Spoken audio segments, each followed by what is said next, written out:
He was watching. It told Jacob not to stray too far from camp, just a quick walk for firewood, they said.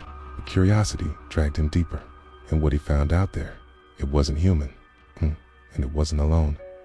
Jacob was the kind of guy who didn't spook easily, a solo hiker, ex-military, used to isolation. That weekend, he and a few friends were camping deep in the Rockies. No cell service, no backup.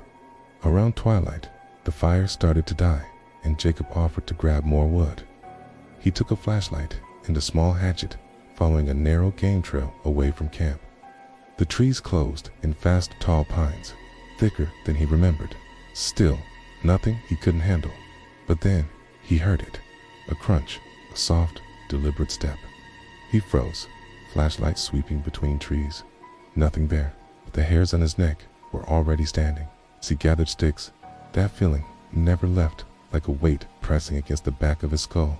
Started hearing soft, almost rhythmic breathing, but every time he spun around, the forest stood still.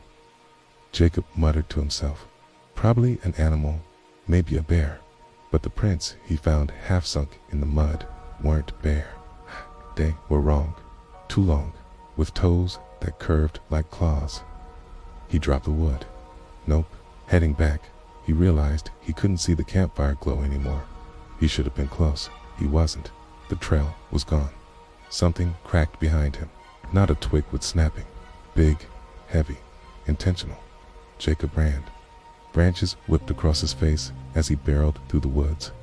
He didn't stop until his legs burned. He couldn't hear it anymore, but he knew it was there.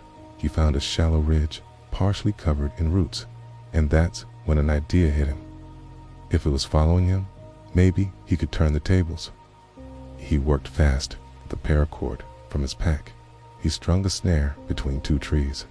Nearby, he rigged a crude spike trap using sharpened branches and tension from a bent sapling. Then he waited. Minutes passed, maybe more. The woods were deathly still. And then, snap, the cord yanked tight. Jacob sprang from hiding, just in time to see a massive, sinewy shape thrashing in the snare.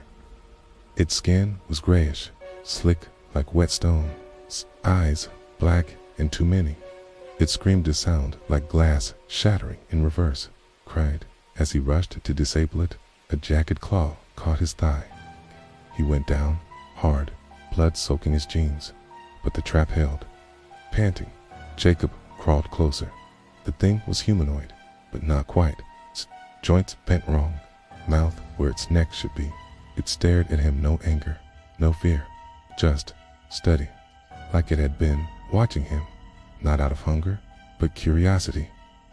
He realized then it could have attacked long ago. It didn't want to kill him. He wanted to understand him. Then, with one last jerk, it snapped the trap, gone, like smoke and wind. Jacob blacked out. They found him the next morning, bleeding and half-conscious. No one believed his story. They chalked it up to a fall, a fever dream in the dark. But Jacob knew better. Weeks later, back in his apartment, he found something tucked in his backpack, a fragment of the snare cord, neatly coiled. Tied in a knot he never learned. The Watcher was still out there. And now, it knew his name.